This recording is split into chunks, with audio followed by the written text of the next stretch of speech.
You're just a black dishwasher. You're nothing here." The words cut through the din of a luxurious Houston restaurant, freezing the air as patrons and staff fall silent. The young black woman, a dishwasher toiling in the steamy kitchen, stands motionless, her hands gripping her apron, eyes betraying a storm of pain and defiance. Day after day, she endures biting remarks from customers, dismissive sneers from co-workers, and a manager's veiled threats that exploit her vulnerability. Yet within her lies a spark of resilience, ready to ignite. Will she rise above the injustice, or remain trapped in a system built on fear? Stay tuned to find out how this story unfolds. Don't miss a moment. Subscribe to our channel for the latest videos and share in the comments where you're watching from. What happens next might just change everything. The Dining Room of Talks, a high-end restaurant in Houston, Texas, pulses with life on a bustling Friday night. Warm golden light spills from chandeliers, casting a soft glow over polished tables where affluent patrons sip wine and savor the aroma of sizzling steaks. The clink of glassware and the hum of conversation weave a tapestry of elegance, but behind the scenes, a different story unfolds, one of quiet struggle and unspoken pain. In the steamy kitchen, Hadiza Mohammed, a 29-year-old Nigerian woman, stands at the dishwashing station, her hands moving swiftly through a sink of soapy water. Plates and cutlery clatter as she scrubs, her dark skin glistening under harsh fluorescent lights. A white customer, lingering near the kitchen pass-through, mutters to his companion, "She doesn't look like she belongs here, does she?" The words, though hushed, pierce Hadiza's ears. Her eyes flicker with a fleeting sting of hurt, but she lowers her head, her hands never pausing. She's heard such remarks before, too many times to count. Each one chips away at her, yet she presses on, her silence a shield against a world that often feels hostile. Rosa, an older American line cook of Mexican descent, watches Hadiza from across the kitchen. Her weathered hands chop vegetables with practiced ease, but her eyes are sharp, catching the subtle slump in Hadiza's shoulders. As Hadiza stacks clean plates, Rosa sidles closer, her voice low and warm. "Don't let their words break you, Mija," she murmurs, her tone carrying the weight of someone who's faced her own battles. Hadiza offers a faint nod, her lips pressed tight, but the encouragement lingers like a small ember in the cold. Marcus, a young black server, weaves through the kitchen with a stack of dirty plates. He sets them beside Hadiza, his gaze meeting hers for a brief moment. His eyes hold a quiet empathy, a shared understanding of the slights they both endure, but he says nothing. Fear of repercussions keeps his tongue still. He adjusts his apron and hurries back to the dining floor, where the air feels lighter but no less oppressive. Rick Calloway, the restaurant's manager, strides through the dining room, his crisp white shirt and polished shoes exuding authority. A middle-aged white man, he greets VIPs with a practiced smile, his charm as calculated as the menu prices. But when his gaze lands on the staff, it turns cold, appraising. He pauses near Hadiza's station, his voice smooth but edged. "You're on late shifts again this week," he says, leaning closer than necessary. "You're lucky to have a job here. Most people couldn't even dream of it." The words drip with condescension, implying her place is owed to charity rather than merit. Hadiza's jaw tightens, but she nods, her fingers gripping a plate to steady herself. In the dining room, a group of white servers huddles near the bar, their whispers sharp and cutting. Kelly, their ringleader, tosses her hair and smirks. "People like her are only good for washing dishes," she says, her voice low but not low enough. The others chuckle, their laughter a blade that slices through Hadiza's resolve. She blinks rapidly, fighting back tears, her hands moving faster in the sink as if to drown out the words. The kitchen feels smaller, the air thicker, as the weight of their disdain settles over her. Rosa, catching the exchange, pulls Hadiza to a quiet corner near the walk-in cooler. Her voice is soft but firm, her eyes burning with conviction. I know what it's like, she says, her accent thick with memory.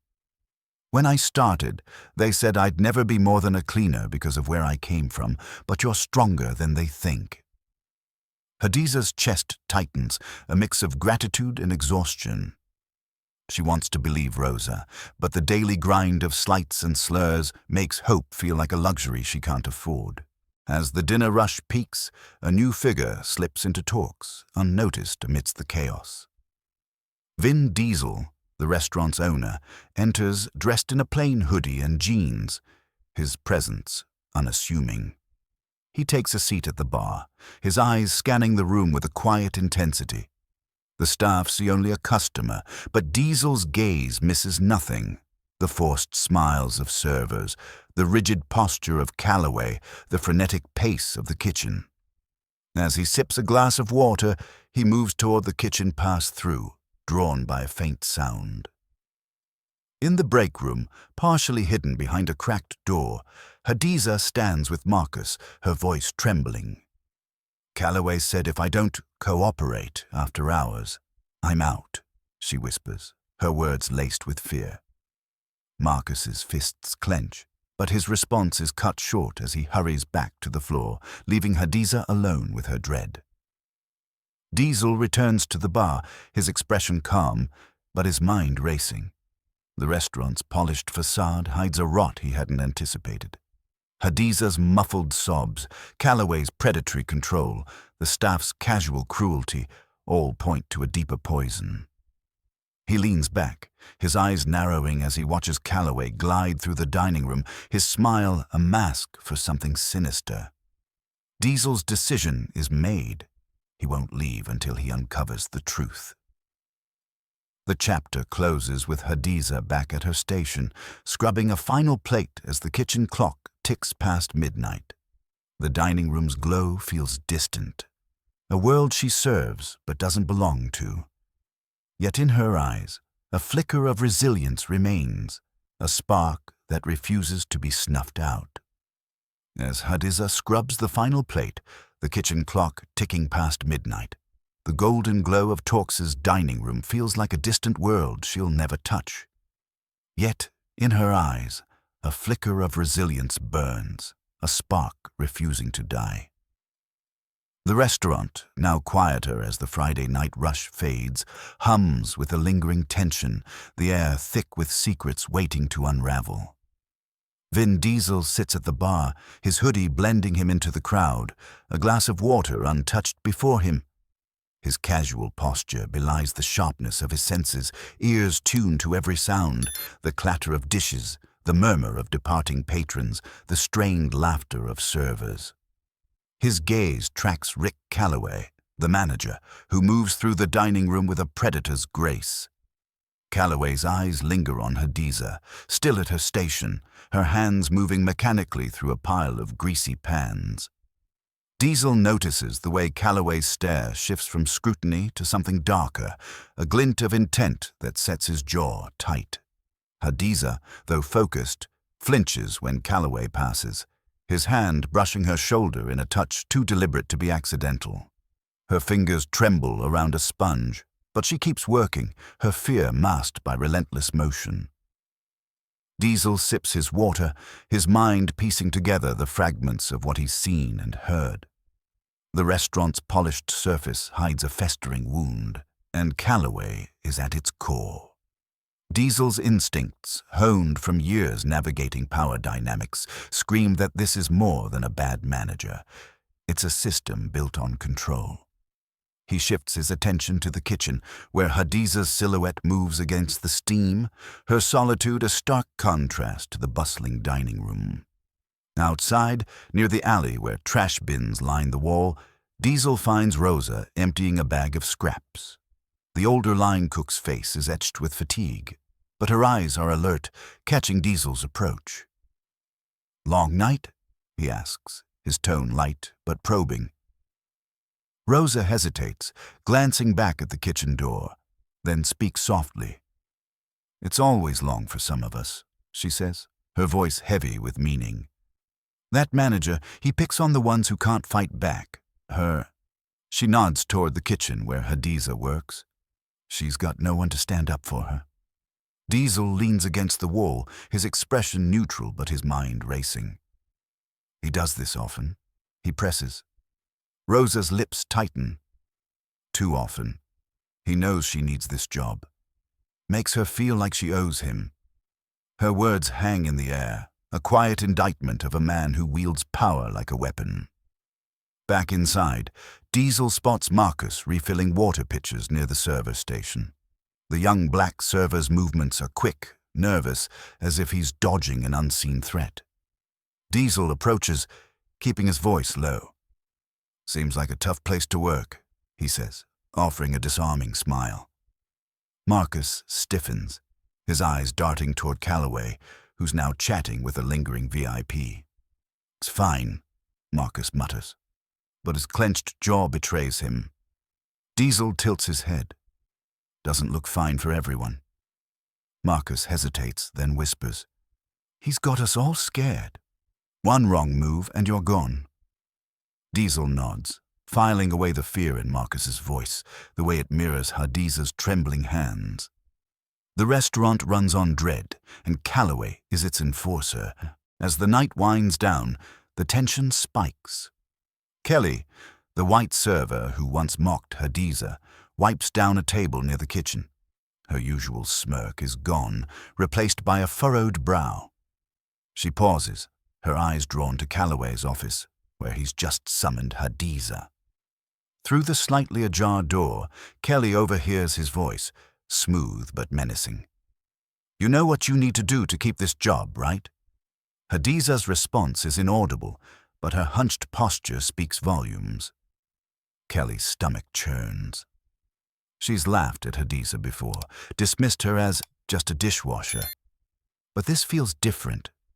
Wrong. Her fingers hover over her phone where a text from Calloway to Hadiza glows on the screen. "Stay late tonight. We need to discuss your role. Private." Kelly's breath catches. She snaps a screenshot, her hands shaking, guilt gnawing at her complicity in the restaurant's toxic culture. Diesel, still at the bar, notices Kelly's unease. He leans in as she passes, his voice casual. "Rough night?" Kelly freezes, then glances at the kitchen, where Hadiza has returned to her station, her face pale. "It's not right," Kelly whispers, her voice barely audible. "What he's doing to her." She hesitates, then slides her phone toward Diesel, the screenshot glaring. "I don't want to be part of this anymore." Diesel's eyes scan the message, his expression hardening. The pieces fall into place. Calloway isn't just a harsh boss. He's a predator, exploiting Hadiza's vulnerability as an immigrant, her race a convenient lever to keep her compliant.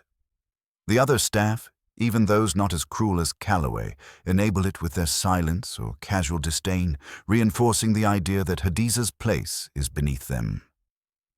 Diesel nods at Kelly, his gaze cold but resolute.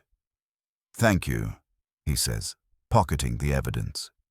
As he leans back, his mind sharpens on a singular truth. This isn't just about one man's abuse. It's a system rotten at its core, and he's determined to tear it down. The chapter closes with Diesel watching Hadiza from afar, her hands still moving through the dishes, her face a mask of endurance. The restaurant's lights dim, but the shadows of its secrets grow darker, promising a reckoning yet to come.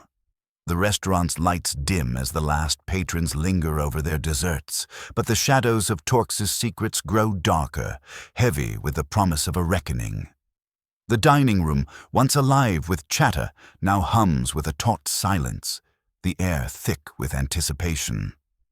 In the near-empty restaurant, Rick Calloway's polished shoes click against the hardwood floor as he strides toward the server's station. His eyes lock onto Hadiza Mohammed, who stands near the kitchen pass-through, speaking quietly to Vin Diesel. Her hands, still damp from dishwater, fidget with a towel, her posture tense under Calloway's gaze. "Ms. Mohammed," he snaps, his voice icy and precise. "Don't you have work to do? Or do you think you're above washing dishes now?" His words cut through the quiet, drawing the attention of a few remaining patrons. A couple at a nearby table exchange glances, one stifling a chuckle, their amusement a silent endorsement of Calloway's authority. Hadiza's head dips, her fingers tightening around her apron, the familiar sting of humiliation burning in her chest. She murmurs an apology, her voice barely audible, and turns toward the kitchen, but her eyes flicker with a spark of defiance, faint but undeniable. Diesel, still seated at the bar, sets down his glass with deliberate calm. The restaurant's dim lighting casts shadows across his face, but his eyes burn with resolve. He rises, his movements unhurried but commanding, and steps toward Hadiza and Calloway. The manager's sneer widens as he senses an opportunity to assert control. He turns to Hadiza, his voice rising for all to hear. "You're just a black dishwasher," he says, each word dripping with venom. "You're nothing here." The room freezes. Servers pause mid-step, patrons fall silent, their forks hovering over plates. Hadiza trembles, her breath catching but her eyes lift, meeting Calloway's with a glint of resistance that surprises even her. The air crackles with tension, every gaze fixed on the scene unfolding. Diesel steps closer, his presence filling the space. Calloway's smirk falters, sensing something amiss, but he doubles down, turning to Diesel with a forced smile. "Can I help you, sir?" he asks, his tone laced with condescension. Diesel doesn't answer immediately. Instead, he reaches into his pocket, pulling out a leather wallet. With a slow, deliberate motion, he flips it open, revealing a card that gleams under the chandelier's light. "I'm Vin Diesel," he says, his voice steady and commanding, "owner of Talks." The words land like a thunderclap. Gasps ripple through the dining room. A server drops a tray, the clatter echoing in the stunned silence. Calloway's face drains of color, his mouth opening and closing like a fish out of water. Hadiza's eyes widen, her breath hitching as she processes the revelation. Diesel's gaze never wavers from Calloway. "I've seen enough," he says, his tone cutting through the manager's bravado. He holds up his phone, displaying the screenshot Kelly provided. A damning text demanding Hadiza stay late for private discussions. "This," he continues, "and the accounts from Rosa and Marcus paint a clear picture." He pauses, letting the weight of his words settle. "You've been preying on your staff, using fear to control them." Calloway stammers, his voice shrill. "It's a misunderstanding. I'm just maintaining discipline." But Diesel cuts him off, his voice like steel. "You have no authority here anymore." The words hang heavy, final. Patrons shift uncomfortably, their earlier amusement replaced by unease, confronted by the ugliness of Calloway's actions. Hadiza, still rooted to the spot, feels the eyes of the room on her. Her heart pounds, fear warring with something new, anger. She steps forward, her voice small but steady. "I don't want anyone else to go through this," she says, her words ringing with quiet power. The room stills further, Marcus and Rosa watching her with newfound respect. Marcus's fists unclench, a flicker of pride in his eyes. Rosa nods slightly, her weathered face softening. Kelly, standing near the bar, lowers her gaze, guilt etched in her features. Hadiza's stand, though tentative, shifts the atmosphere, a ripple of courage breaking through the restaurant's oppressive silence. Diesel turns to Calloway, his expression unyielding. "My office. Now." His tone leaves no room for argument. Calloway, his confidence shattered, nods stiffly, his steps faltering as he heads toward the back. Before following, Diesel turns to Hadiza, his voice softening. "You're not alone," he says, his eyes meeting hers with quiet assurance. Hadiza nods, a tear slipping down her cheek, but for the first time, her gaze holds hope. The camera lingers on her hands, still clutching her apron, but now with a grip that speaks of determination, not defeat. As Diesel and Calloway disappear into the office, the restaurant remains hushed, the weight of the confrontation lingering like a storm about to break. The restaurant remains hushed, the weight of the confrontation lingering like a storm about to break. As Vin Diesel and Rick Calloway disappear into the office, Hadiza Mohammed stands alone, her hands gripping her apron, now with a resolve that anchors her. A few days later, Torx is quieter, the evening crowd thinner, the golden chandeliers casting a softer glow. Yet traces of the recent upheaval cling to the air, a subtle tension threading through the clink of glasses and the murmur of patrons. In the main dining room, Diesel gathers the staff before the evening shift begins. Servers, cooks, and dishwashers stand in a loose semicircle, their faces a mix of exhaustion and cautious hope. Diesel's presence, no longer hidden by a hoodie, commands the room. His voice is steady, authoritative, but warm. "Rick Calloway is gone," he announces, his words met with a collective exhale. "But that's not enough. We're changing how things work here, starting with a confidential hotline for complaints, transparent processes, and zero tolerance for abuse." Rosa, the veteran line cook, exchanges a glance with Marcus, the young server, their eyes reflecting relief tinged with skepticism.